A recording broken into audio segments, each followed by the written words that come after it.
Assalamu alaikum. I am Adnan Shoaib, faculty member at ComSert Institute of Information Technology, and today is our lecture number 32 regarding the course Cost Accounting MGT 231. So, already we have done with the 31 lecture, the course has already been completed. Now in the 32nd lecture we are going to revise some of the topics जो मैंने आपको already वादा किया था कि ये मैं revise लाजमी करूंगा और ये revision लाजमी होगी. So in that case we are starting with the revision. हम कुछ revisions करेंगे, कुछ revisions identify करेंगे और revisions को identify करने के बाद हम further से कंप्लीशन की तरफ लेके चलेंगे. तो व्हेन वी स्टार्ट रिवीजन, तो रिवीजन में हम लोगों ने कुछ टॉपिक्स देख रहे हैं. सबसे पहले हम प्राइसिंग के कुछ टॉपिक्स हैं उसको देखेंगे, सेल्स वेरिएंसेस को देखेंगे और साथ ही हम कुछ बजटिंग के टॉपिक्स देखेंगे जो हम लोगों ने ऑलरेडी, मैंने आपसे वादा किया था कि ये दोबारा मैं रिपीट करूंगा. So if anybody has an issue in तीन टॉपिक्स में तो वो डेफिनेटली आज की रिवीजन टॉपिक्स में देख लेगा. ऑलरेडी रिवीजन में जारी बात है हम लोग पूरे उसमें जो फॉलो करते हैं रीडिंग्स वो है कॉस्ट अकाउंटिंग की है, मैनेजरियल अकाउंटिंग की है, वाक्यमेल की है और गैरिजन्स की हैं. तो ये हम ऑलरेडी इसमें आइडेंटिफाई कर चुके हैं. तो रिवीजन हम लोग ऑलरेडी स्टार्ट करते हैं. First with the pricing variance, then with the sales variance and then with the budgeting. तो हम ये तीन चीजों से उसके ऊपर हम लोगों ने आज ओवरऑल रिवीजन करेंगे. जस्ट गो थ्रू एक ओवरव्यू से लेंगे. कोई अगर बात मिस हो गई हो आपसे, कोई चीज रेपिटेशन में आप देखना चाहते हो या दोबारा उसे समझना चाहते हो, डू कंसल्टेट. आज हमने इन तीनों चीजों को इसकी ओवरऑल हमने आइडेंटिफाई करना है कि हमारे पास क्या क्या चीजें इसमें हैं और क्या क्या चीजें रह गई थी और किस किस चीज को हमने रिवाइज करना है. So starting with the revision, that is the last lecture of our course, that is 32nd. First learning objective, पहले हम देखेंगे मटेरियल प्राइसिंग क्या होती है और कॉस्ट ऑफ सर्विसेज प्रोवाइडेड क्या है. ट्रांसफर प्राइसिंग को हम इसमें जरूर कंसल्ट करेंगे. फिर हम देखेंगे कि transferring goods division to different countries ये कैसे की जाती है. फिर हमारा अगला टॉपिक होगा दैट इज सेल्स वेरिएंस से रिलेटेड. और फिर होगा हम लोग देखेंगे कि बजट कैसे प्रिपेयर किया जाता है, इनकम स्टेटमेंट कैसे प्रिपेयर की जाती है, कैश बजटिंग कैसे की जाती है और indicate the applicability of budgeting in non manufacturing companies की. एप्लीकेबिलिटी ऑफ बजटिंग कितनी है इन नॉन मैन्युफैक्चरिंग कंपनी की, नॉन मैन्युफैक्चरिंग कंपनी में एप्लीकेबिलिटी कितनी और कितनी ज्यादा एग्जिस्ट कर रही है. ओके, प्राइसिंग सर्विसेज की तरफ जा रहे हैं हम. ठीक है ना. प्राइसिंग सर्विसेज से स्टार्ट करें. Time and material pricing is an approach for cost plus pricing. किसकी अप्रोच है ये? Cost plus pricing, in which the company uses two pricing rates. कितने प्राइसिंग रेट्स यूज कर रहे हैं? Two pricing rate. One for labour used on job and one for material, यानी कि includes direct material, labour time and other employ cost. यानी ये दोनों चीजें इसमें इंक्लूडेड है. One for material includes direct parts and material and loading charges for related overhead. कि loading charges कितने आ रहे हैं फॉर रिलेटेड ओवरहेड. तो हमारे पास क्या आ गया? One for labour used on jobs includes direct labor time and other employees cost. यानी कि हमने लेबर की कॉस्टिंग किसके हिसाब से करनी? On the base of direct labour time. And material की कॉस्टिंग किस पे करनी? On the base of direct parts. Direct parts में कर रहे हैं जिसमें मटेरियल और मटेरियल लोडिंग्स एग्जिस्ट कर रही हैं. Widely used in service industries, specially professional firms like public accounting, law and engineering. ये सारी चीजों में यूज कर रहे हैं हम, widely used in service industries. Illustration: assume the following data to for Lake Holiday Marina, a boat and motor repair shop. जो already हमने पिछले लेक्चर में डिस्कस कर चुके हैं, but we are going to do it again. Lake Holiday Marina, budgeted cost of year कितना है? ये आप देखें टाइम चार्जेस आ रही हैं, यहाँ पे टाइम चार्जेस एग्जिस्ट कर रहे हैं. यू कैन सी दैट 103,500 है.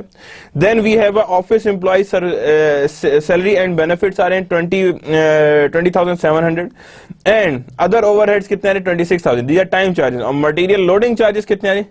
सैलरी एंड बेनिफिट कितने आ रहे हैं? On the base of charges. The material loading charges excludes invoice and material cost. That's direct shows 11,500 आ रहे हैं, 20,700, 2,300 यहाँ पे आगे. Other overhead, supply, depreciation, property taxes and advertising utilities कितनी है? 14,400. कितनी आ रही है ये? 14,400. तो टोटल बजटेड कॉस्ट हमारे पास आ गई. That is material loading charges आ गए 28,200 एंड 151,000 हमारे पास आ गए टोटल बजटेड कॉस्ट. कितनी आ गई हमारे पास? टोटल बजटेड कॉस्ट आ गई 151,000 एंड 28,200. कितने आ गए? 28,200 हमारे पास एग्जिस्ट कर रहे हैं. तो यानी हमने हर एक चीज में निकाल ली कि मटेरियल लोडिंग चार्जेस अलग कर ली जो डायरेक्ट मटेरियल पार्ट से रिलेटेड था, और टाइम चार्जेस जिनकी वैल्यूएशन टाइम की बेस पे हुई है. वेजेस की टाइम किसी भी बेस पे होती है? टाइम की बेस पे. एम्प्लॉय सैलरी की बेस की भी टाइम चार्जेस पे होती है और अदर ओवरहेड्स भी टाइम की बेस पे होते हैं. लेकिन बाकी सारी चीजें किस भी बेस पे होती है? मटेरियल की बेस में भी एग्जिस्ट कर रही होती है. Now, use time and material prices involve 3 steps. Calculate the per hour labor charges. क्या कैलकुलेट करना है? Per hour labour charges calculate करने हैं. Calculate charge of obtaining and holding material calculate करना है और charges of particular job calculate करने हैं. यानी कि चार्जेस ऑफ होल्डिंग मटेरियल भी और charges for a particular job भी आपने कैलकुलेट करने हैं. Step 1, calculate the labour charges. Express as the rate per hour of labour. क्या express as a rate per hour of labour की express as a rate per hour हो जैसे labour का.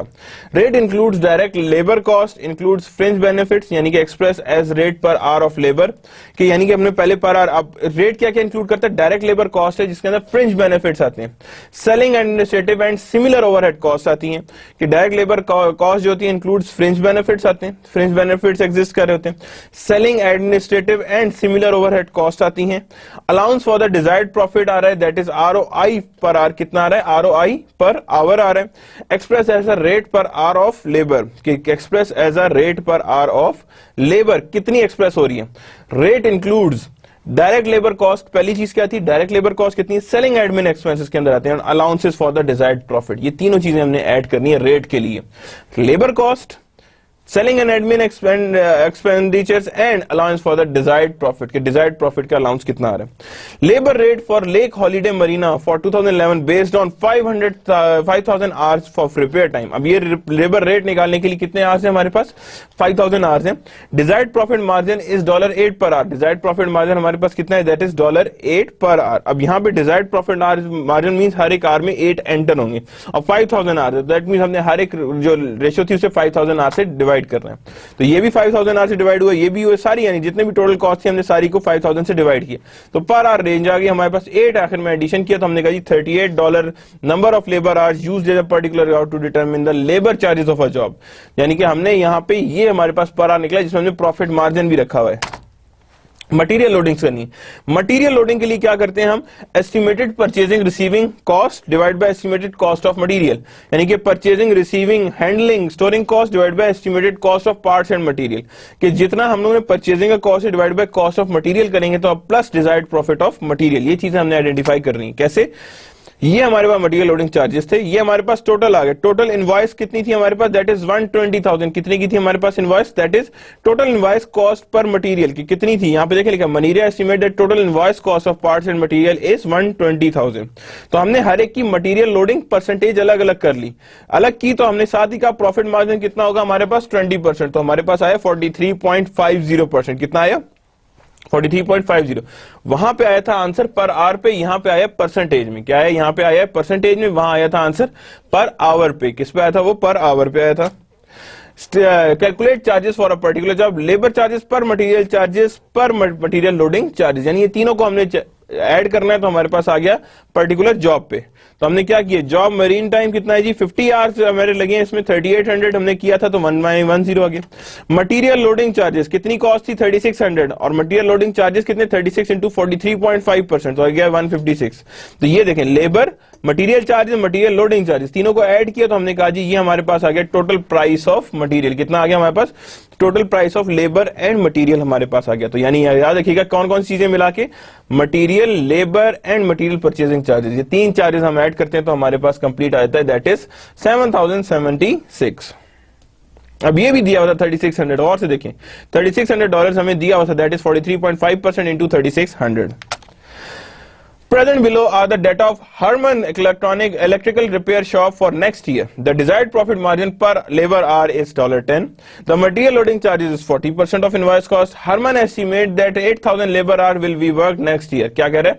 8,000 hours वहां पे वर्क होंगे और लेबर आवर कितना पड़ा है? प्रॉफिट मार्जिन 10 है. और कंप्यूट द चार्जेस. अब चार्जेस ऑलरेडी दिए हुए, वेजेस दिए 130, फ्रिंज बेनिफिट्स, ओवरहेड तीनों मिलाए तो हमने कहा ये प्रॉफिट मार्जिन. ये प्रॉफिट मार्जिन हमारे पास कितना? That is $10. तो पहले हमने क्या किया? 8,000 आवर्स हमें हर जगह रिक्वायर्ड थे. कितने थे हमें? 8,000 आवर्स हमें रिक्वायर्ड थे और हमने कहा जी 8,000 आवर्स हमें रिक्वायर्ड होंगे. तो that is how the material loading and 8,000 hours are there. तो हमने हर एक को क्या किया? 8,000 से डिवाइड किया तो हमारे पास आंसर आ गया. प्लस प्रॉफिट मार्जिन 10 तो दैट इज 32.50. ये हमारे पास आ गया per hour for labour cost. अब नेक्स्ट काम क्या होगा? हमने अब निकालनी है material loading charges. Total labour charges कितने आ रहे हैं? अब यहां पे कह रहे हैं यूज $50 यानी कि 4 hours टू रिपेयर. क्या कह रहे हैं? If Herman repairs TV to take 4 hours to repair and uses parts of $50. Compute bill of job. Labor charges कितने 32 into 50. तो that is sorry 4 hours 32 into 4 hours that is 130. Material charges कितने हैं that is 50. Material loading charges कितने हैं that is being 40%. उसने क्या calculate किया था 40% is our material labor charges जो आपने बैक पे देखा होगा. You can see it on the back. आप देखेंगे यहाँ पे 40% is the invoice cost, material loading charges दिए हुए. तो हमने उसी के हिसाब से इसके मटेरियल लोडिंग चार्जेस तो तीनों को ऐड किया तो हमने कहा जी टोटल मटेरियल लेबर कॉस्ट हमारे पास इतनी एग्जिस्ट करेगी, ये हमारे पास मटेरियल लेबर कॉस्ट आएगी. Here is a review question. Crescent Electrical Repair has decided to price its works and time and material basis. It estimates the cost of estimates the following cost for the year related to labor. Technician wage benefit कितना है 1 lakh. Office employee salary benefit कितना है 40,000 and overhead कितना है 80,000 है. Crescent desires a profit margin of $10 per labor hour and budgets 5,000 hours of repair time for a year. The office employees salary benefits and overhead costs should be divided evenly between time charges and material loading charges. Crescent labor charges per hour कितने आएंगे. अब देखिए labour charges पहले find कर रहे हैं तो labour charges की क्या करेंगे, ये तीनों हमने तीनों को डिवाइड करना है किससे 5,000 से डिवाइड करना है.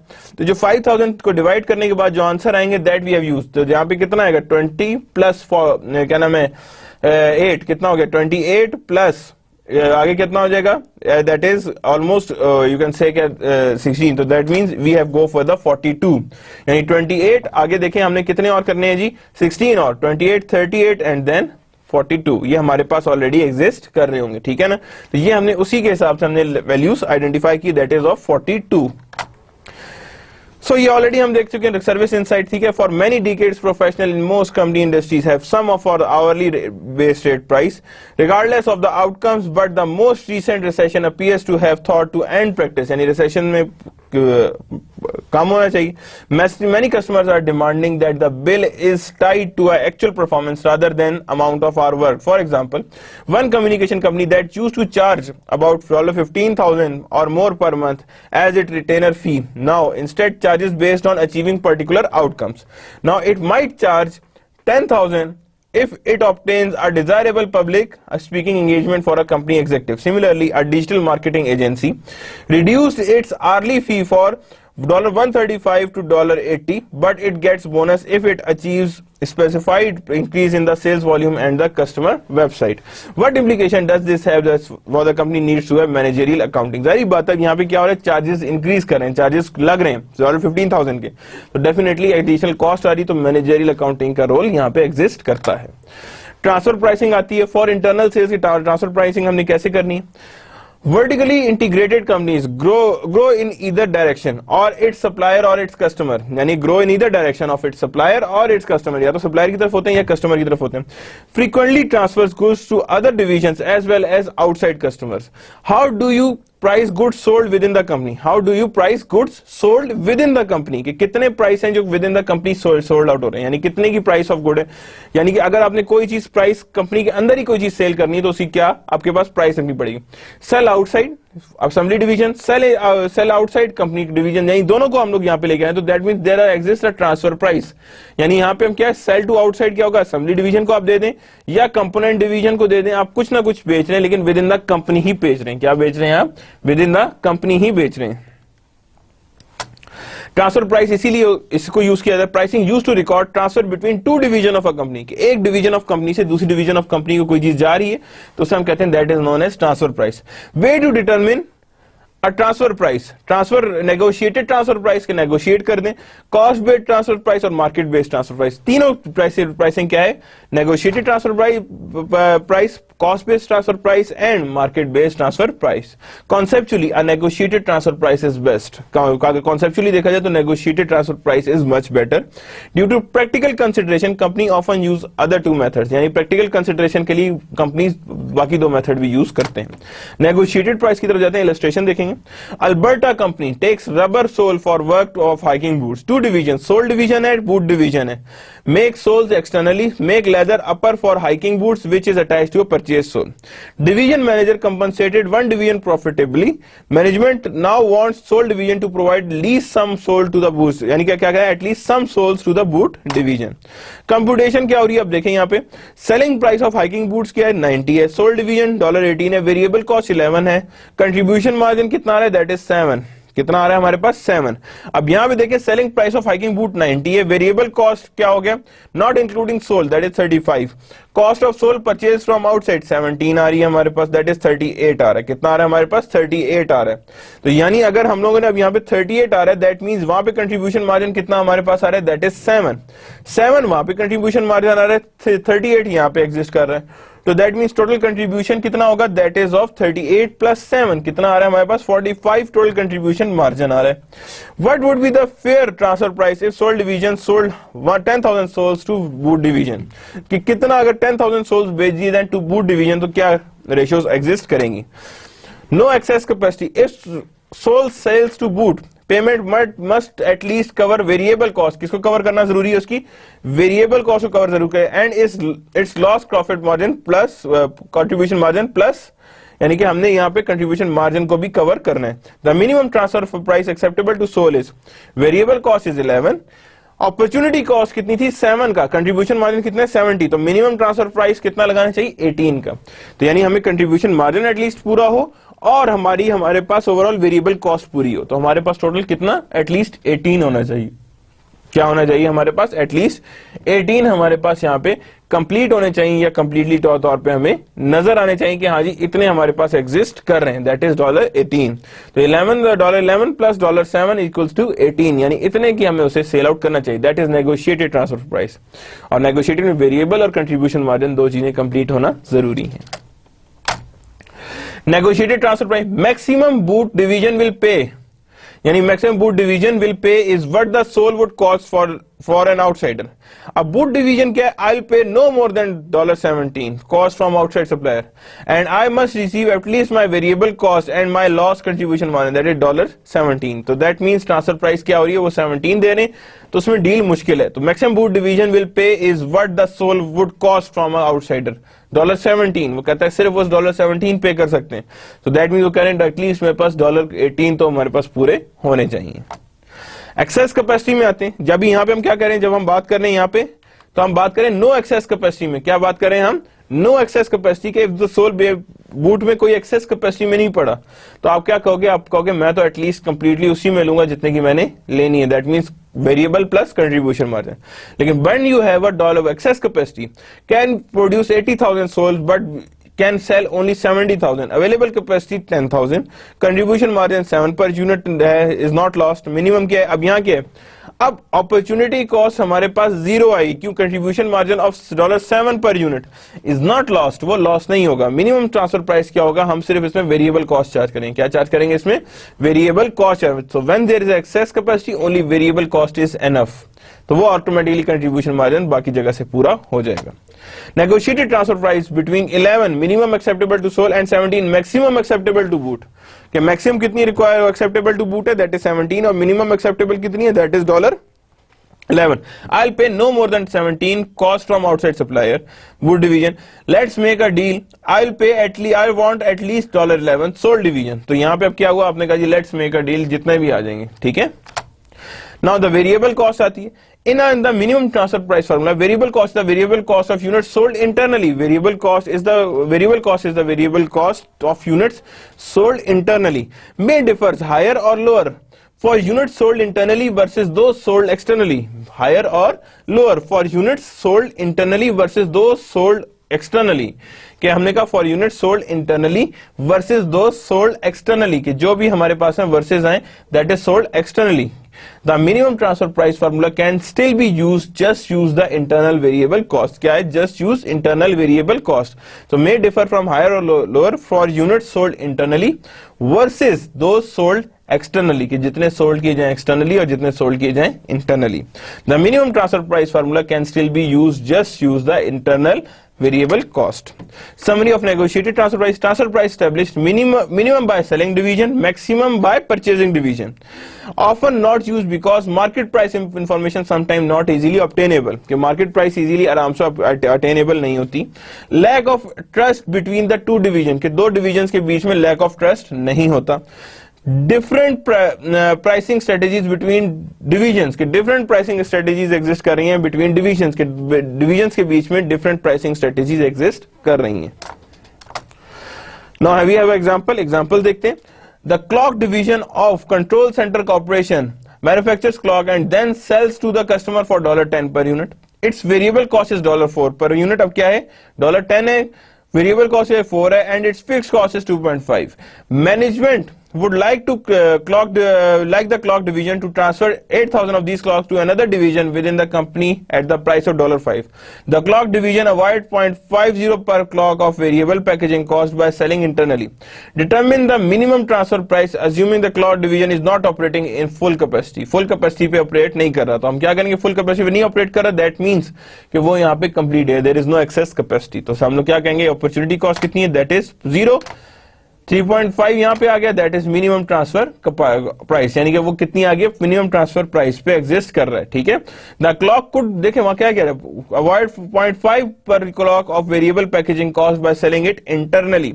इंटरनली सेल आउट कर रहे हैं, और कितनी चाहिए उसे, to transfer 8,000 this clock to another division within the company, की कंपनी के अंदर ही डिविजन में एग्जिस्ट कर रहा है. ठीक है, तो यहां पे आ रहा है, कह रहा है assuming that the clock division is not operating at full capacity, के फुल कैपेसिटी में वो ऑपरेट नहीं कर रहे, know that is not operating at its full capacity, के फुल कैपेसिटी पे ये ऑपरेट नहीं कर रहे. नाउ अब वो क्या करें, determine at operating at its full capacity, के और कैपेसिटी नहीं है बनाने की, तो यहां पे अब आपको क्या चार्ज करना पड़ेगा, आपको इसकी अपॉर्चुनिटी कॉस्ट भी चार्ज करनी पड़ेगी, दैट इज 6. किस तरह 6 चार्ज हो रही, that means you have to complete the full, यानी जैसे कहते हैं फुल कॉस्ट आपको कंप्लीट करनी पड़ेगी. दैट मींस कि आपको पैकेजिंग भी इसमें इंक्लूड है और ओवरऑल आपकी वैल्यूज भी इंक्लूड है. तो आपने क्या किया, $6 इज बीइंग एडेड, क्या कर दिया, $6, एंड वेरिएबल कॉस्ट कितनी है, दैट इज 3.5, यानी 3.5 आपने कंप्लीटली चार्ज किया. देखें क्या कह रहे हैं यहाँ पे, सेल्स $10 का, इट्स वेरिएबल कॉस्ट कितनी है, 4 है, तो that mean selling price minus variable cost 4 minus की, तो कितनी बन गई हमारे पास 6. यहाँ पे अपॉर्चुनिटी कॉस्ट आ गई, और वेरिएबल कॉस्ट हमें कितनी पड़ रही है, दैट मीन फिक्स कॉस्ट कितनी है, 250 है, एंड 0.5 जो पैकेजिंग की कॉस्ट है वो उसमें से निकाल देंगे, 4 में से 0.5 गया तो दैट इज 3.5, तो 6 into 3 plus 3.5, that mean minimum transfer price is 9.5. जब मैक्सिमम कैपेसिटी पे होगा तो हम अपॉर्चुनिटी कॉस्ट चार्ज करेंगे, कंट्रीब्यूशन मार्जिन चार्ज करेंगे. अगर फुल कैपेसिटी पे नहीं होगा तो we are not going to charge our opportunity cost. Cost-based transfer prices uses cost incurred by division producing the goods and its foundation may be based on variable cost alone or variable cost plus fixed cost. Selling division may also be add markup. Selling division का भी markup add किया जा सकता है. Can result in improper transfer price causing loss of profitability. Profitability loss होती है. Unfair value of division, valuation of division performance, ये भी होता है इसके अंदर. So illustration देखते हैं. Alberta company requires the division to use transfer price based on variable cost of sold with no excess capacity. The contribution margin per unit for two division are. Cost based transfer price 10,000 units है. Again data वही है, hiking units है, 35 है, 44 आ गया, अब यहाँ क्या आ गया, 35 आ गया. सेलिंग प्राइस 11 है, कॉस्ट वेरिएबल कॉस्ट कितनी है, दैट मींस हमारे पास 44 ही आएगा. कंट्रीब्यूशन मार्जिन कितना आ रहा है हमारे पास, 44 ही है हमारे पास contribution margin. Then cost based transfer price are cost based price is bad deal for sold division. No profit transfer, 10,000 souls of boot division and losses profit of 70,000 on an external sale. Boot division is very happy, increased contribution margin $6 का, and sold division has excess capacity. The division reports zero profit. क्या report करेगी, zero profit because contribution margin तो मिला नहीं. And these 10,000 and boots are have to gain a $6 per unit. कितना gain करना चाहिए था उन्हें, $6 per unit.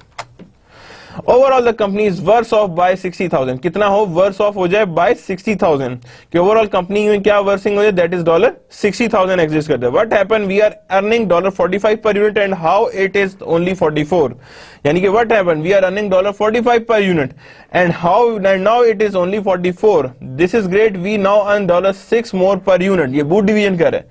वी लॉस $7, कितना $7 का लॉस हुआ है, यानी ओवरऑल कंपनी को कितने का लॉस हो रहा है, कंट्रीब्यूशन मार्जिन का, दैट इज ऑफ $1 का नुकसान हो रहा है. दैट्स व्हाई वो 45 के बजाय 44 अर्न कर रहे हैं. Does not reflect division true profitability, not provide adequate incentive for divisions to control cost. Incentive divisions to control cost आ रही है. ट्रांसफर प्राइसिंग एग्जिस्ट करती है. मार्केट बेस्ड ट्रांसफर प्राइस है based on existing market price of competing goods. कि transfer price for internal sales होती हैं तो उसके अंदर मार्केट बेस्ड भी होती हैं. Based on existing market price of competing goods, जो भी मार्केट प्राइस पे होगा हम उसी की बेस पे इसकी वैल्यूएशन करेंगे. often considered best approach because it is objective and generally provide a proper economic incentive. क्या करते हैं जनरली, क्या प्रोवाइड करते हैं, proper economic incentive. It is indifferent between selling internally and externally if can charge pay market price. यानी it is indifferent between selling internally और externally if the charges are market price. कि उसमें कोई फर्क नहीं पड़ता. Can lead to bad decision if have excess capacity. Can lead to bad decision अगर excess capacity में lie कर रहा है. Why? No opportunity cost. क्या कोई opportunity cost इसमें exist ही नहीं कर रही होती.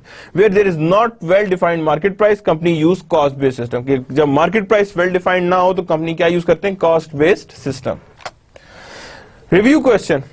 The plastic division of Western company manufactures plastic molds. क्या मैन्युफैक्चर करता है, plastic molds, and then sell them for $70 per unit. क्या $70 per unit. Its variable cost is $30 per unit आ रही है कि variable cost जो है वो that is again $30 per unit, fixed cost $10 है. Management would log अब 70 उसकी selling price है, selling minus variable कितना बन गया 40. The management would like to plastic division to transfer 10,000 of these molds to another division at a price of $40.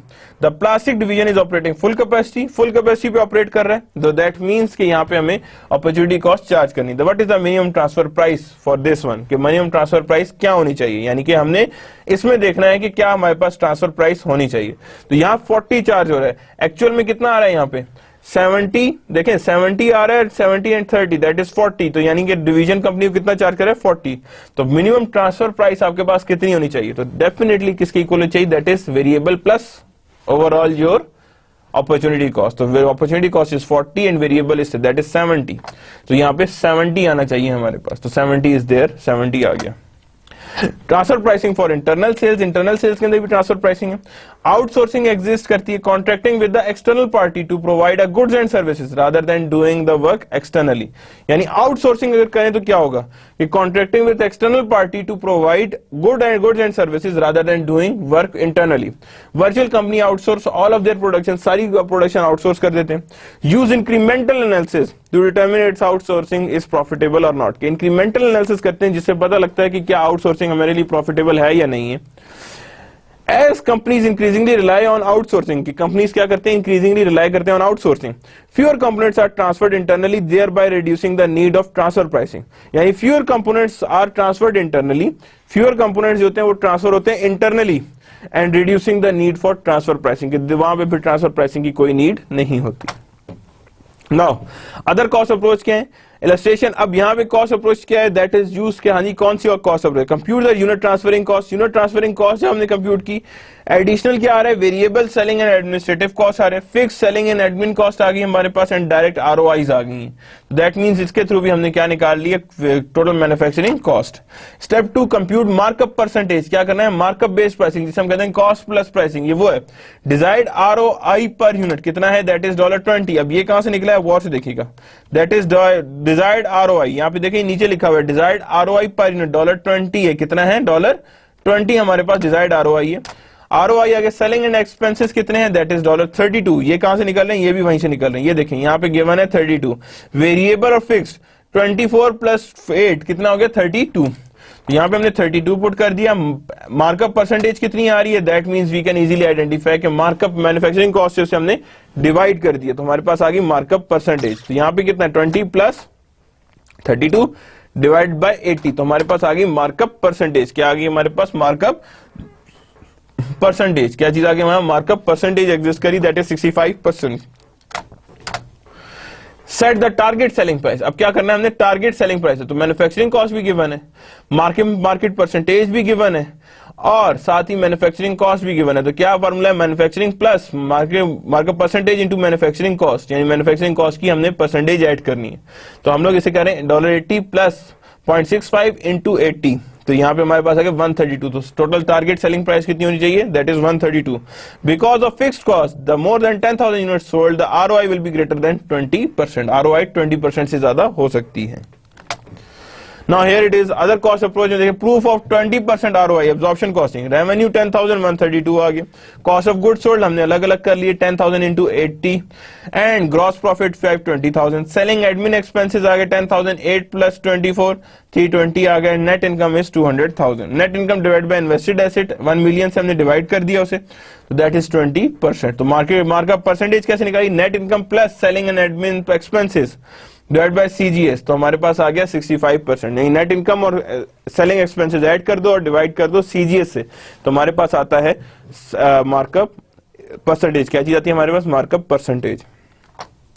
Summary क्या होती है अब्जॉर्प्शन कॉस्टिंग की, most companies use cost plus pricing, use इधर absorption cost और full cost as a basis, reason information readily available होती है, cost effective है, use only variable cost में रिजल्ट इन टू लो, यानी in too low a price, suicidal price cutting जिसे कहते हैं हम लोग, बहुत लो कर दें, और most defensible base of justifying pricing, बहुत ज्यादा ये डिफेंसिबल बेस है for justifying prices. Variable cost pricing आ रही, cost base consist of all variable cost associated with the product, यानी वेरिएबल कॉस्टिंग क्या होती है, cost base consist of all variable cost associated with the product, manufacturing, selling, administrative, cost base consist of all variable cost, यानी cost base किसमें होती है, variable cost सारी पूरी होती है, associated with product, manufacturing and selling, सारी की सारी कॉस्ट जो हमारे पास है वो सारी एडअप होगी। Since fix cost are not included in base, markup must be provided for fix cost, के फिक्स कॉस्ट जो होती है नॉट इंक्लूडेड इन बेस होती है, तो markup must be provided for fix cost, जिसे हम क्या कहते हैं कंट्रीब्यूशन मार्जिन या टारगेट ROI, कि आपने ROI या फिक्स कॉस्ट का मार्जिन रखना है। Useful for making short term decisions, किसके लिए यूजफुल होती है, for making short term decisions, because variable and fix cost behaviour are considered separately. Useful for making short term decisions, useful for making short term decisions because variable and fix cost behaviour are considered separately. वो कहते हैं useful for making short term decisions, की बहुत जरूरी useful होते हैं for making short term decisions, because variable and fixed cost behaviour are considered separately, दोनों को सेपरेटली कंसिडर किया जाता है। वेरिएबल कॉस्ट प्राइसिंग आती, compute the variable cost, compute the unit variable cost, compute markup percentage and set target selling price. पहले क्या है, variable cost calculate करें, मार्कअप परसेंटेज कैलकुलेट करें and then target selling price. Markup percentage कैसे, net income plus selling and admin expenses divide by CGS, तो हमारे पास आ गई markup percentage. Setting target price क्या है कि आपने जब भी देखा है मैन्युफैक्चरिंग कॉस्ट के अंदर हम लोगों ने क्या किया, मल्टीप्लाई किया मैन्युफैक्चरिंग कॉस्ट को टारगेट मार्कअप परसेंटेज से और देन ऐड कर दिया मैन्युफैक्चरिंग कॉस्ट के, तो हमने कहा जी it is our price, that is compute the variable cost. अब यहाँ क्या, डायरेक्ट मटेरियल, लेबर, ओवरहेड, सारी वेरिएबल कॉस्ट निकाली। डिजायर्ड ROI मैं कहता हूं $20, कितनी कही हुई है उसने, $20, अब यहां पे आ रही $20, then fixed cost per unit कितनी आ गई, दैट इज 28 प्लस 24, दोनों ऐड कर दी, मार्कअप परसेंटेज हमने इजीली यहां पे आइडेंटिफाई कर दिया और ये हमारे पास आ रहा है 120%, कितना आ रहा है 120%। वेरिएबल कॉस्ट पर यूनिट कितनी आ रही, $60, मार्कअप परसेंटेज कितनी है 120% इनटू $60, क्या है, इनटू $60, तो हमारे पास आ गई $132, यानी हमारे पास एग्जिस्ट कर रही है, यानी ये हमने सारी इंफॉर्मेशन है। Means we require fixed cost and desired ROI, कितना आप ROI रिटर्न ऑन इन्वेस्टमेंट कितना चाह रहे हैं पर यूनिट पे, तो आपने कहा $20, तो उसी के हिसाब से आपने फिक्स्ड कॉस्ट पर यूनिट निकाल ली। प्रूफ ऑफ ROI, अगेन हमने प्रूफ ऑफ ROI किया, net income plus fixed cost divide by variable cost, तो हमने यहां पे निकाली है मार्कअप परसेंटेज के, नेट इनकम और फिक्स कॉस्ट ऐड किए, डिवाइड बाय वेरिएबल कॉस्ट कर दी, तो यहां पे आ गया net income divide by invested assets, that is 20%। Summary now, variable cost की avoid blurring effect of cost behavior or on operating income, more consistent with CVP analysis, provide data of special orders by showing incremental cost of accepting one order, यानी ये भी show करते हैं कितनी हमारी cost या income बढ़ जाएगी after that order. Avoid arbitrary allocation of common fix cost to individual product lines, के कॉमन फिक्स कॉस्ट के इंडिविजुअल प्रोडक्ट लाइन दोनों चीजें सेपरेट एग्जिस्ट कर रही होती हैं। Now we are moving towards the sales variance, किसकी तरफ मूव कर रहे हैं हम, we are moving towards the sales variance, कितना sales variance एग्जिस्ट कर रहा है और sales variance क्या होता है, दो तरह का होता है, एक होता है स्टैटिक बजट वेरिएंस और एक कहलाता है फ्लेक्सिबल बजट वेरिएंस। दूसरा लेवल क्या होता है, that is sales volume variance, sales quantity variance and sales mix variance. Sales budget क्या होता है? The difference between an actual result and static budgeted amount. Actual result और स्टैटिक बजटेड अमाउंट में कितना डिफरेंस आ रहा है वो क्या कहलाता है? Static budget variance. And the difference between actual result and flexible budget amount, उसे कहते हैं flexible budget variance. Third level क्या होता है? सेकंड लेवल क्या होता है? Sales volume variance, sales quantity variance and sales mix variance. बारी बारी देखते हैं क्या क्या थे। सेल्स मिक्स वेरिएंस ऑलरेडी हम कर चुके हैं। Major shift between selling more and less of higher और lower profitable.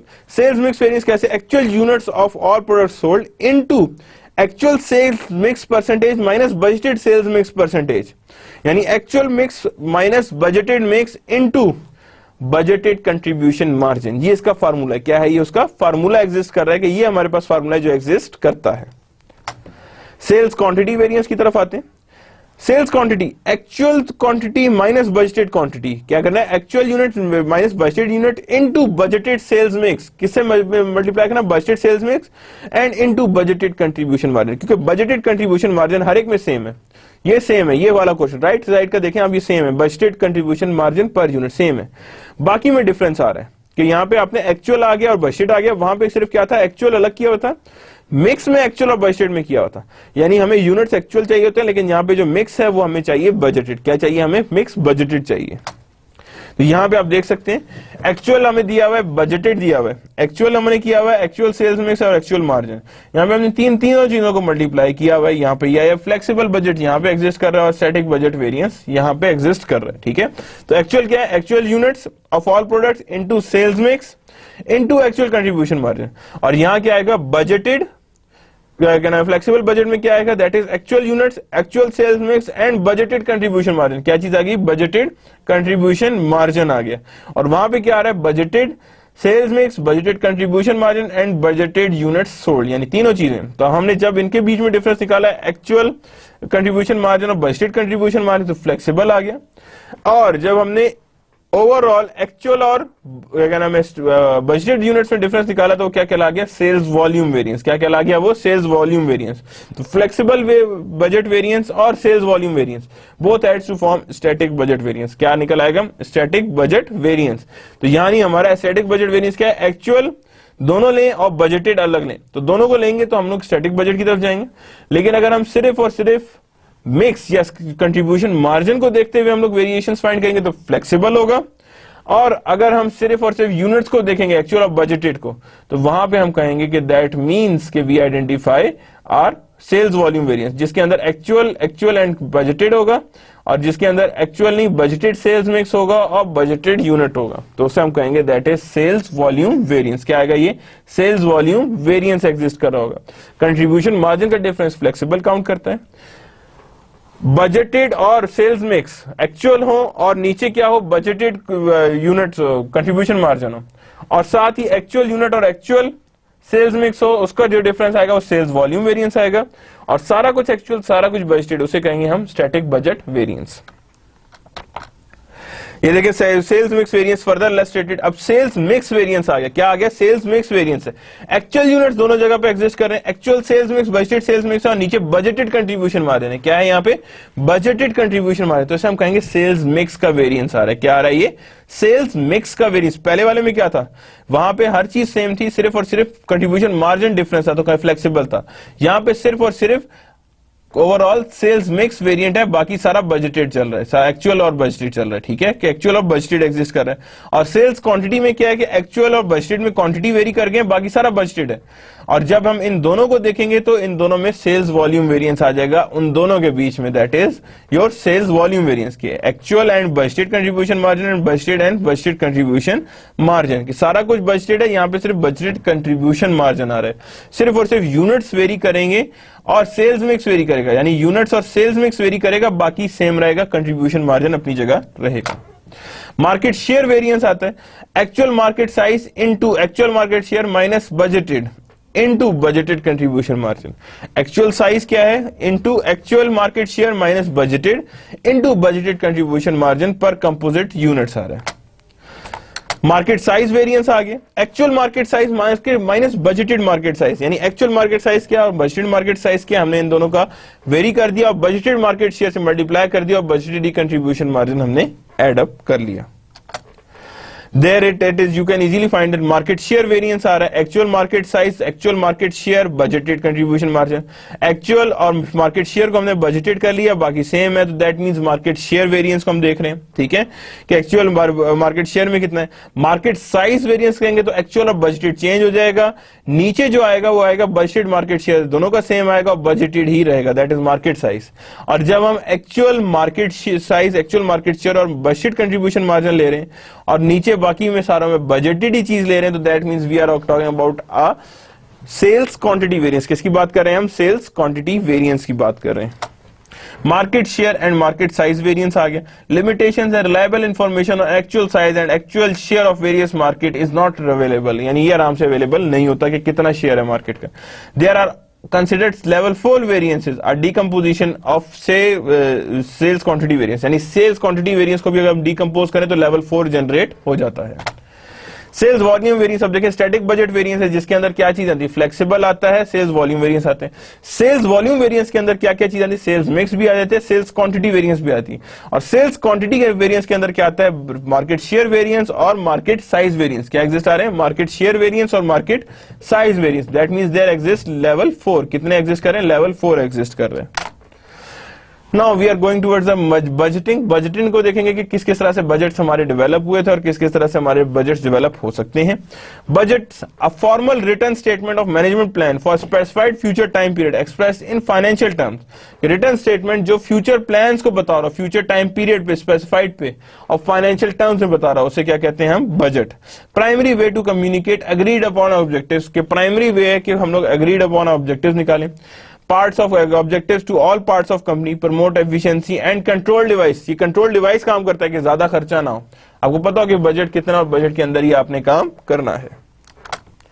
Preparing the operating budget, देखें Hayes company expected sales volume 3000 units है first quarter and 500 unit increase in succeeding quarter। Sales price 60 है तो 3000, 3500, 4000, 4500 ये हमारे पास आएंगे।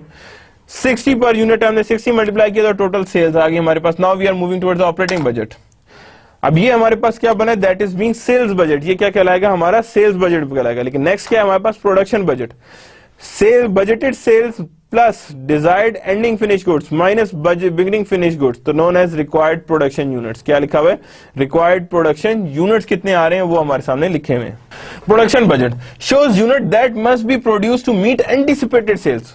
वो units that must be produced to meet anticipated sales. Anticipated sales क्या है? तो दैट मीन्स के we have to shows units that must be produced to meet the anticipated sales. के एंटिसिपेटेड सेल्स कितनी हैं और कितनी आ रही हैं? Derive from sales budget plus desired change in ending finish goods, यानी डिराइव फ्रॉम सेल्स बजट। किससे डिराइव हो रहे हैं? That is from sales budget plus the desired change in ending finish good inventory, यानी किसमें? Desired budget and desired sales in ending finish goods. Essential to have a realistic estimate of ending inventory.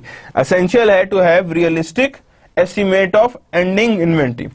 Budgeted sales per unit, यानी sales जो unit है, plus desired ending minus desired beginning equal to required production units. Budgeted में ending add कर देनी है और beginning minus कर देनी है, तो हमारे पास डिजायर्ड प्रोडक्शन यूनिट्स आ जाएंगे। अब यहां देखिए एक्सपेक्टेड सेल्स हमने निकाली हुई थी, अब एक्सपेक्टेड यूनिट सेल्स हमने निकाली हुई है, इसके अंदर डिजायर्ड एंडिंग ऐड करते हैं। मैं कहता हूं 700, 800, 900, 1000 आ गए।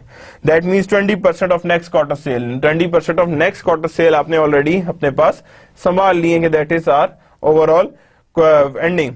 Total required units beginning minus कर दी। क्या कर दिया हमने? बिगनिंग माइनस कर दी है। Estimated first quarter, so 20% of estimated first quarter, जो पहला वाला क्वार्टर था उसका 20% हमारा बिगनिंग था, तो हमने वो भी माइनस कर दी, तो हमारे पास रिक्वायर्ड प्रोडक्शन यूनिट आ गया। That is known as production budget. ये क्या कहलाता है? Production budget. Baker's company estimate that 2014 unit sale will be 12,000 in quarter 1, 16,000 in quarter 2, 20,000 in quarter 3, and unit selling price $30. Management desire for ending finished good 15% of next quarter expected, and prepare the quarter for the first 6 months. तो पहले क्या करेंगे? expected unit sale आ गई 12,000 and then desired finished goods 15% है, तो ये हमने क्या किया? 15% यहाँ ऐड कर दिया। टोटल रिक्वायर्ड यूनिट्स हमारे पास 14,400 है, and then beginning finish goods कितनी आई है? 1800 आई है। कितनी आई है? 1800 हमारे पास एग्जिस्ट कर रही है, ठीक है ना। नेक्स्ट क्वार्टर की हमारे साथ एंडिंग आ गई है, ठीक है। And prepare production budget for quarter 6 month के 6 मंथ का प्रोडक्शन बजट हमने डेवलप करना है। Then required production units that is 12,600 आ गए, देन 16,000 हमारे पास आ गए, 3,000 निकाल लिए हमने, दैट इज ऑफ 15%, 19,000 आ गया। अब यहाँ पे कितना आ गया, 2400 आ रहा है। कितना आ रहा है हमारे पास, 2400 आ रहा है, यानी कि हमारे पास 2400 हमारे पास एग्जिस्ट कर रहा है जो हमने देखना है। तो that means we are now seeing हमें कितना हमारे पास एग्जिस्ट कर रहा है। That is 16,600 is required production. तो टोटल प्रोडक्शन कितनी है, दैट इज 29,200। कितनी, 29,200। Now we are moving towards the direct material budget. Shows both the quantity and cost of direct material to be purchased. Quantity और cost material कितनी है for direct units purchased. Formula for directing क्या है, direct material quantities. Direct material units required for production plus desired ending direct material minus beginning direct material. तो desired required आ जाएंगे। अब वो production units हो चुके हैं, अब अगले प्रोडक्शन यूनिट्स की बात कर रहे हैं कि अगले प्रोडक्शन। यहाँ पे देखिए हमने क्या किया था, हमने प्रोडक्शन सारी की सारी हमने कंप्लीट करके निकाल ली थी। अब यहाँ पे भी हमने यही करना है कि एंडिंग प्लस बिगिनिंग माइनस तो डिजायर्ड यूनिट्स आ जाएंगे हमारे पास। कैसे, अब ये देखें, as company maintains ending inventory of raw material 10% for next quarter. The beginning manufacturing of each requires 20 pounds of raw material, यानी कि मैन्युफैक्चरर्स की आ रही है, and expected cost of $4. Assume that the desired ending is 1200 pound of 4 quarters of 2011. Direct material budget के units आ गए हमारे पास 31, 36, 4100। Direct material per unit कितना आ रहा है, दैट इज $2। तो यानी हमारे पास total pound needed for production इतने आ गए हमारे पास। डिजायर्ड एंडिंग जो थी हमने कहा जी 10% थी, हमने निकाल ली। मटेरियल रिक्वायर्ड यहाँ पे आ गए हमारे पास। बिगिनिंग पाउंड्स, बिगिनिंग कैसे, 10% ऑफ फर्स्ट क्वार्टर निकल रहा है, तो दैट इज 627.20। तो ये हमने अलग किया। तो डायरेक्ट मटेरियल परचेज जितने हैं, कॉस्ट पर पाउंड $4 है, तो हमारे पास टोटल आ गया प्रोडक्शन बजट। क्या आ गया हमारे पास, टोटल प्रोडक्शन बजट हमारे पास एग्जिस्ट कर गया। तो ये हमारे पास टोटल प्रोडक्शन बजट इस तरह से डेवलप होता है। Now we have another example, एक और एग्जांपल को देखते हैं। Soriano company is preparing its master budget of 2014. Relevant data pertaining to its sales, production and direct material budgets are as follow. Sales of the year is expected to be 1200,000. Quarterly sales are 20, 25%, 30, 35, 25%. ठीक है। The sales price is expected to be $50 of first 3 quarters and 55 for the beginning in the fourth quarter. Sales of first quarter are expected to be 10% higher than the budgeted sales of first quarter of 2014, यानी 2014 से क्या जो है first quarter जो है वो 10% higher than the budgeted sales of first quarter of 2014। Production management desire to maintain ending finish goods inventory of 25%। कितना, 25% maintain कर रहे हैं। ठीक है, तो 25% मेंटेन करेंगे तो डेफिनेटली उसी के आगे से चलेगा, बिगिनिंग भी यही होगी। Direct material 3 pounds of raw material required है at a cost of $5. Management desire for maintaining raw material is 5% of next quarter production. Assume the requirement is the 810 pounds. कितनी requirement है, 810 pounds. First, sales budget बनाएंगे, expected units निकालेंगे हम सबसे पहले 240,000, 50 से हम लोग मल्टीप्लाई कर 300, 360, यानी हमें जो दिया हुआ 25% के हिसाब से जितनी परसेंटेज है उसमें हम लोगों ने निकाल लिया टोटल सेल्स। नेक्स्ट काम क्या होगा, then we have to develop production budget. अब प्रोडक्शन बजट के लिए पहली चीज एक्सपेक्टेड यूनिट सेल, इतनी इतनी सेल्स आ गई, हमने कहा जी ठीक है। डिजायर्ड एंडिंग कितनी आ रही है, दैट मींस हमने 25% of next quarter sale, unit sales की 25% ऑफ नेक्स्ट क्वार्टर सेल्स हमने एंडिंग रखनी है। ये आ गई हमारे पास। बिगिनिंग आ गई सी, 25 एस्टिमेटेड फर्स्ट क्वार्टर 2014 सेल, यानी इतनी फर्स्ट क्वार्टर 2015 की सेल्स हमने एज अ फिनिश गुड रखनी है, तो हमारे पास टोटल प्रोडक्शन आ गई। Same is the case with the other one. ये देखें सबके साथ यही हो रहा है, सबके साथ इसी फॉर्मेट में हम मूव कर रहे हैं कि यानी हमें 30,000, 90,000, 390, 75,000, 315 आ रही है, यानी इसी फॉर्मेट में चल रहे हैं। नेक्स्ट क्वार्टर सेल से एंडिंग निकाली और करंट क्वार्टर से हमने बिगिनिंग आइडेंटिफाई कर दी, यानी जो भी हमारे पास आ रही है वो हम लोग नेक्स्ट ईयर के क्वार्टर में लगा रहे हैं। Now prepare sales, production and direct material budgets. अब सेल्स के हम लोगों ने बजट शुरू में निकाल लिया था हमने प्रोडक्शन का, तो डायरेक्ट मटेरियल क्या किया हमने, यूनिट प्रोड्यूस कितने हुए, इतने हुए, 3 का यूनिट लग रहा है, 765,000 रिक्वायर्ड है। डिजायर्ड एंडिंग भी उसने बताई हुई 5% के हिसाब से बताई हुई, हमने वो भी लगा दी है, दैट इज ए के एस्टिमेटेड 5% है, तो 40,500 और इसी के हिसाब से हम मूव कर रहे हैं। टोटल मटेरियल रिक्वायर्ड हमने लगा दिया, लेस बिगिनिंग, बिगिनिंग को हमने माइनस करना है 5% ऑफ एस्टिमेटेड, तो हमने माइनस कर दिया, तो हमने उसके बाद कॉस्ट पर पाउंड से डिवाइड किया, तो दैट मल्टीप्लाई किया, तो that we have a answer. Now the direct labour budget क्या बनाने, हमने डायरेक्ट लेबर बजट बनाने। shows both quantity of hours and cost of direct material necessary to meet production requirement. Critical in maintaining labor force that can meet expected production, कि expected production को meet कर सकें। Total direct labour cost formula, unit to be produce, क्या करना है, unit to be produce into direct labour time per unit, units to be produced into direct labour time per units, कि direct labour time per units क्या थे, तो units to be produce, जितने भी units produce हुए, into direct labour time per units, कि direct labour time per units आ गया, into direct cost, time units, time and cost, इन तीनों को ऐड किया तो टोटल डायरेक्ट लेबर कॉस्ट आ गई। कितने आ गई, टोटल डायरेक्ट लेबर कॉस्ट आ गई हमारे पास। Direct labour hours are determine from production budget, किससे डिटरमिन होते हैं, from production budget. At Hayes company 2 hours of direct material are required to produce each unit of finished goods, 2 hours of labor required है for producing each unit of finished goods. The anticipated hourly wage rate is 10. तो units produce कितने हैं, that is 3100, 36, 4100 and 4600। हमने direct labour hours की time कितना, 2 hours required है, 2 से multiply किया तो टोटल आवर्स निकला है। फिर हमने क्या किया, कॉस्ट से मल्टीप्लाई किया, then we have a direct labour cost, क्या आ गया हमारे पास, डायरेक्ट लेबर कॉस्ट एग्जिस्ट कर गया। Now we are moving towards the manufacturing overhead budget, किसकी तरफ जा रहे हैं, मैन्युफैक्चरिंग ओवरहेड बजट की तरफ जा रहे हैं। Shows the expected manufacturing overhead cost for a budget period, distinguishes between fixed and variable overhead cost, कि डिस्टिंग्विश करते हैं फिक्स्ड वेरिएबल ओवरहेड कॉस्ट को, फिक्स्ड वेरिएबल ओवरहेड कॉस्ट जो भी हो उसी के हिसाब से हम डिस्टिंग्विश कर रहे होते हैं। इलस्ट्रेशन देखते हैं, highest company expect variable cost to fluctuate with production volume on the basis of the following rate per direct labor hour. Following rate per direct labor hour. Indirect material is $1.0, indirect labor 1.0, utility 0.4, maintenance 0.2. Thus, the 6200 direct labor hours to produce 3100 units. Budgeted indirect material कितना है 6200 and budgeted indirect labor कितना है 8680. That is 6200 into 1.40 जो हमारे पास indirect labor था. Hayes also recognized some maintenance is fixed. The amount reported as follow. Budgeted overhead निकालते हैं, variable cost थी इनडायरेक्ट मटेरियल के हिसाब से बना ली 6200 आ रही है। देन इनडायरेक्ट कितनी थी हमारे पास, दैट इज ऑफ 0.40, मेंटेनेंस 0.2 थी, तो टोटल वेरिएबल कॉस्ट आ गई। फिक्स्ड कॉस्ट जो हमारे पास थी supervisory salary, depreciation, taxes, maintenance, वो सारी हमने एज इट इज ऐड कर ली। तो टोटल हमारे पास कितनी आ रही है, total direct labour hour, that is how much we have direct labour hours. तो manufacturing overhead rate per direct labour hour is 246,400 divided by 30,800, किससे डिवाइड करें 30,800 से। प्रिपेयरिंग द ऑपरेटिंग बजट, के ऑपरेटिंग बजट कैसे प्रिपेयर होंगे, selling and admin expenses budget है, projection of anticipated budget क्या है, ऑपरेटिंग एक्सपेंस। सबसे पहले सेलिंग एंड एडमिन एक्सपेंसेस के लिए सबसे पहले चीज क्या चाहिए हमें, कि एंटिसिपेशन करें, projection of anticipated operating expenses करेंगे, ऑपरेटिंग एक्सपेंसेस कितने होने, distinguish between fixed and variable cost, fixed and variable cost के बीच में डिस्टिंग्विश करें। Variable expense rate per unit of sales are the commission $3 and freight out $1। Variable expenses per quarter are based on unit sale of the sales budget. Hayes expect the sales in the first quarter $3,000, fixed expenses are based on assumed data।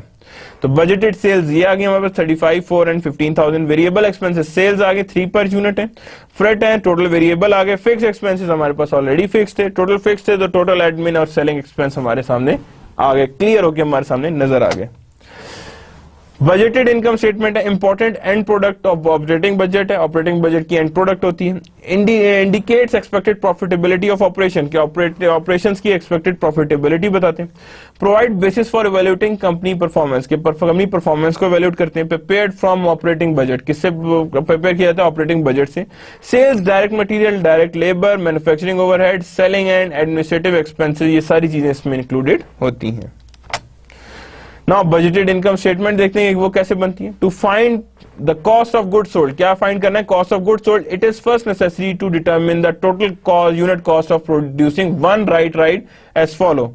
Direct material दिया हुआ है हमारे पास, quantity दी हुई है, unit cost दिया हुआ है, that means we have to find the total cost. Second, determine the cost of good sold by multiplying unit sold into cost, cost से मल्टीप्लाई कर दिया, that is 660,000। Now illustration, sales कितनी है हमारे पास 900, 660, cost of goods, gross profit कितना है 240, selling and admin expense 180,000, income from operations that is 60,000 और इनकम इंटरेस्ट एक्सपेंस उसमें से हमने माइनस कर दिया। इनकम बिफोर टैक्स आ गया, टैक्स कटे तो that means we got the net income. Okay, now Soriano company is preparing its budget income statement for 2014 relevant data pertaining to its sale, किससे relevant data है वो pertaining to its sale, production and direct material budget and can be found on the following slide. Sir यानी 0.5 hours of direct per unit, labor cost कितनी है $15 and manufacturing overhead 25 and direct labor hour per 25 per direct labor hour. Its budgeted and selling administrative expense are 2011 are 12 million. Calculate budgeted total unit cost and budgeted income statement. तो पहले हम क्या करेंगे, यहाँ पे हमारे पास ये चीजें आ गई हैं जिसके थ्रू हम लोगों ने sales, production and direct material budget बनाना है। सेल्स प्रोडक्शन की एग्जैक्ट वही सारी डेफिनेशन है जो हमने पहले पढ़ी थी। प्रोडक्शन में भी यही कि 25% ऑफ नेक्स्ट क्वार्टर है। डायरेक्ट मटेरियल की भी requires 30 pounds of raw material in the cost of $5 per pound and desire to maintain the raw material inventories, that is $5% of next quarter. Assume the production is of 2015 is 810 pounds. तो calculate budgeted total cost है, direct material, labour और overhead तीनों को हमने add किया, hours और pounds को unit cost add किया, that means 35 we have. Sales 12,000,000 की हो रही तो हमने निकाली, कॉस्ट ऑफ गुड्स सोल्ड 35 आ रही थी, हमने उससे मल्टीप्लाई कर दिया, कॉस्ट प्रॉफिट आ गया, सेलिंग एडमिन माइनस किया तो net income we have. Now we are moving towards the cash budget कि कैश बजट को हमने किस तरह से कैसे डील करना है, how we are going to deal the cash budget कि कैश बजट में क्या क्या चीजें। The January 1, 2014 cash budget is expected to be $38,000. Hayes wishes to maintain a balance of at least 15,000. कितनी करेंगे 15,000 का बजट मेंटेन करेंगे। सेल्स कितनी है 60% collected on the quarter sold and 40% collected in the following quarter. Account receivables of 60,000 of December 31st and expected to collect in full in the first quarter of 2014. Short-term investment are expected to be sold $2,000 cash in first quarter. Then direct material 50,000 are paid in quarter purchased and 50% in the following quarter. Account payable 10,600 at December 31 is paid in the first quarter. Direct material 100% will be paid in as incurred. जितनी labour I है उतनी सारी की सारी उसी time पे कर दी है। Manufacturing overhead and S expenses all expected depreciation are paid in the quarter incurred. जिस क्वार्टर में हुए उसी में पे ऑफ हो जाएंगे। Management plan to purchase truck in the second quarter of 10,000 में पे करना चाहता है। Hayes equal quarterly payment for its estimated annual income tax, यानी annual income tax continuously same equal payments में हर क्वार्टर में जाएगा। Loans are repaid in the earliest quarter in which there are sufficient cash, that is when the cash in hand exceeds 15,000 minimum required balance। ये हमारे पास हो, इससे ऊपर जितनी भी होगी वो सारी लोन पे कर दी जाएगी। Schedule of collection of customer पहले बनाते हैं। अकाउंट रिसीवेबल्स आ गए, ये आ गए हमारे पास 60,000, बाकी हमारे पास 108,000 आए बिकॉज वहां पे हमने नेक्स्ट में पे करना है, ठीक है ना। तो ये 108,000 हमारे पास आ गए, that is on the first quarter. Then 168,000, बाकी हमने कहा 72,000 जो हमने नेक्स्ट क्वार्टर में पे करने, तो दैट मींस वो हमारे पास नेक्स्ट क्वार्टर में आ गए और उसी में 210,000 का भी कुछ पोर्शन आ जाएगा। तो जब 2010 का भी पोर्शन आ गया तो वो यहाँ पे आया, तो 198,000, देन 84,000 बाकी जो नेक्स्ट में पे की गए हैं और इसका भी हमने ओरिजिनल 144,000 यानी कैश इसी में पे कर दिए। एंड देन 96,000 उसमें रिसीवेबल एंड 162,000 हमारे पास नेक्स्ट टाइम पे रिसीविंग होगी, दैट इज 258,000। कितना आ रहा है ये, दैट इज 258,000 हमारे पास एग्जिस्ट कर रहा है। Now prepare the schedule of cash payments. सारी अकाउंट्स पेएबल कितना आ रहे हैं जी, हमने as it is 10,600 first quarter में आ गया। फर्स्ट क्वार्टर में आधा होगा, बाकी आधा सेकंड क्वार्टर में होगा। ये देखें 12,600 आधा में है, बाकी आधा नेक्स्ट में। इधर 29,200 भी आधा इसमें है, आधा बाकी इसमें है। 33,200 भी आधा इसमें है और बाकी आधा इसमें है, और 37,000 का हाफ ही इसमें एग्जिस्ट करेगा। तो ये हमने क्या किया, पेमेंट्स भी अलग करनी है, कैश रिसीट्स भी हो गई और कैश पेमेंट्स भी हमने सेपरेट कर ली। नाउ यू कैन सी के रिसीट्स भी आ गई, पेमेंट्स भी आ गई, direct material, manufacturing overhead. Selling and admin expense को देखना है, परचेज ऑफ ट्रक देखना है, यानी सेलिंग एंड एडमिन एक्सपेंस भी देखने हैं, परचेज ऑफ ट्रक्स भी देखने हैं, और इनकम टैक्स को कैसे हमने देखना, तो वो 3,000 के हिसाब से कंप्लीट इनकम टैक्स पे करा, तो that is known as total capacity. पहले 25,500 है, 12,000 है, 22,500 एंड 37,000, तो 25,000 पे तो नहीं एक्स्ट्रा इन्वेस्टमेंट है। 12,000 15,000 बनाने तो 3,000 की एडिशनल इन्वेस्टमेंट चाहिए। सेम इज द केस के यहाँ पे हमें रीपेमेंट ऑफ $100 100 इंटरेस्ट करेंगे, तो दैट इज 22,500 में से हम 3,100 माइनस कर देंगे, तो that we have the ending cash balance. ये हमारे पास क्या चीज आ जाएगी, एंडिंग कैश बैलेंस आ जाएगा। बजटेड बैलेंस शीट एग्जिस्ट करती है। Budgeted balance sheet developed from a budgeted balance sheet of the preceding year and the budget budgets for the current year, यानी developed from the budgeted balance sheet of previous year and budgeted balance sheet of current year. Pertaining data of budgeted balance sheet in 2013 are as follows: building 182,000 है, accumulated depreciation 28,800 है, common stock कितना है 225,000 है, और retained earning is 46,400. retained earning कितनी है 46,480. ये हमें required है, इसके बगैर हम आगे नहीं चल सकते. तो Martin company wants to maintain minimum monthly cash balance of 15,000 at the balance beginning of March, और the cash is 16,000. यानी कैश कितना है 60 of expected cash receipt for March is 210 and the cash disbursement are expected to be 220,000. How much cash if any must be borrowed to maintain the desired minimum monthly balance? Cash receipts कितनी है 210,000 की आई है हमारे पास. Total available cash कितना है हमारे पास, that is 226,000. Then cash disbursement from March में कितनी कैश डिस्बर्समेंट की है, दैट इज 220,000. कितनी आ रही है 220,000. Excess of available cash over a cash disbursement की कितना excess of available cash over cash disbursement, तो ये हमने कहा जी 6,500 पे एग्जिस्ट कर रहा है, यानी कि हमें excess of available cash over cash disbursement, cash disbursement से ओवर कैश डिस्बर्समेंट से ऊपर जो भी हमारे पास कैश है वो क्या कहलाएगा, that is cash available over cash. Financing हमें कितनी चाहिए 8,500 की चाहिए, वो हमने क्योंकि हमने कितना बैलेंस मेंटेन करना था, दैट इज ऑफ 15,000. कितना मेंटेन करना था हमने 15,000 का हमने बैलेंस मेंटेन करना था, ये जो हमारे सामने मेंटेन होना चाहिए. Budgeting in non manufacturing company के, नॉन मैन्युफैक्चरिंग कंपनी की जब बात करते हैं तो उसकी बजटिंग हमने किस तरह करनी है, किन की बेस पे करनी है. तो first of all we talk about merchandiser. Sales budget starting point and key factor in developing the master budget. यानी सेल्स बजट में क्या होता है कि स्टार्टिंग पॉइंट होता है और वहीं से हम स्टार्ट करते हैं मास्टर बजट को बनाना, उसी जगह से हमने मास्टर बजट को सामने आगे लेके चलना होता है. Use a purchase budget instead of production budget के, परचेज बजट के अलावा हमने प्रोडक्शन बजट को ज्यादा देख के आगे चलना है कि कितना हमारे पास प्रोडक्शन बजट एग्जिस्ट कर रहा है. Do not use manufacturing budget के, मैन्युफैक्चरिंग बजट यूज नहीं होता. Direct material, direct labour and manufacturing overhead, यानी do not use the manufacturing overhead budget, यानी मैन्युफैक्चरिंग बजट को हमने यूज नहीं करना. To determine budgeted merchandise purchases के, टू डिटरमिन किया जाता है मर्चेंडाइज बजटेड, यानी to determine budgeted, to determine budgeted merchandise purchases के, डिटरमिन किया जाएगा कितनी बजटेड मर्चेंडाइज परचेजेस है. Budgeted cost of goods sold plus desired ending inventory minus desired beginning, तो क्या कहलाता है रिकॉर्ड मर्चेंडाइज परचेजेस. यानी ये हमारे पास मर्चेंडाइज बजट है. क्या है ये मर्चेंडाइज बजट है कि मर्चेंडाइज का कितना बजट हमारे पास एग्जिस्ट कर रहा है किस तरह. तो अगेन वो द सेम बैनर में चल रहे हैं हम. Budgeted cost of goods sold plus desired ending जितना आप मेंटेन करना चाहते हैं माइनस बिगनिंग मर्चेंडाइज इन्वेंट्री. क्या करेंगे माइनस बिगनिंग मर्चेंडाइज इन्वेंट्री के, जितनी भी हमारे पास मर्चेंडाइज इन्वेंट्री आई है उसमें उसी के हिसाब से हमें आगे लेके चलना है. Now there is illustration for non manufacturing company के. इलस्ट्रेशन है नॉन मैन्युफैक्चरिंग में किस तरह से हम लोग इनकॉर्पोरेट करते हैं, किस तरह से वो परफॉर्म करती है. लीमास budgeted sale for July 300,000 and for August 320,000. Cost of goods sold 70% of sale, यानी कि वो कह रहे हैं कि सेल्स 300,000 है 320,000 है और cost of goods sold is 70% of sale. Desired ending inventory is 30% of next month. Desired ending inventory जो होगी is 30% of next month. 30% of next month is known as cost of goods sold.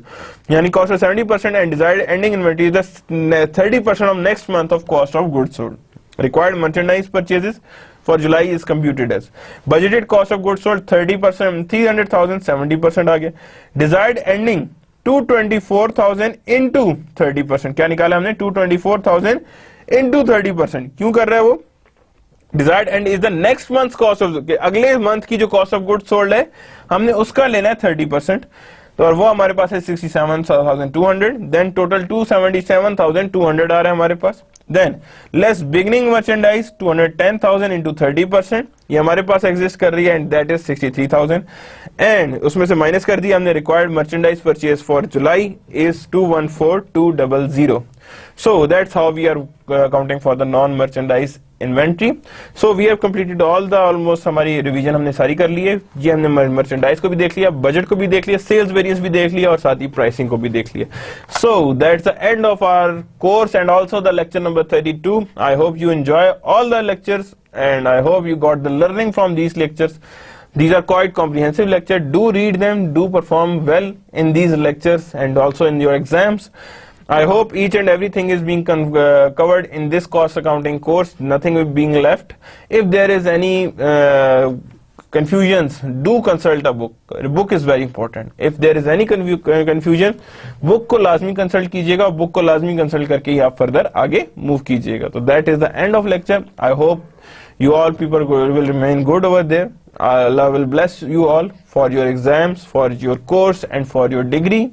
And that's the end of the lecture number 32, and also being the end of the course.